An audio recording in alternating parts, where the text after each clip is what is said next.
নমস্কার বন্ধুরা, দেখো আমি মেয়ের বাড়িতে চলে এলাম।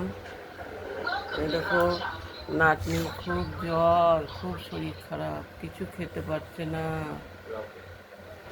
ওষুধ দেওয়া হচ্ছে, কিছুক্ষণ কম থাকছে আবার আসছে। নাক টাক সব জ্বালা করছে, এমনি জ্বর গায়ে।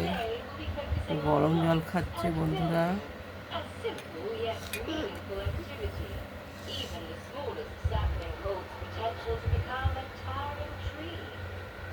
কেমন আছো বলো বন্ধুদেরকে। ভালো নাই।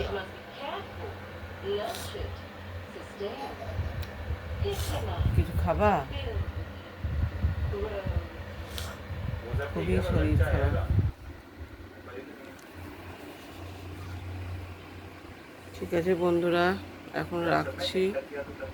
টাটা, পরে দেখা হবে।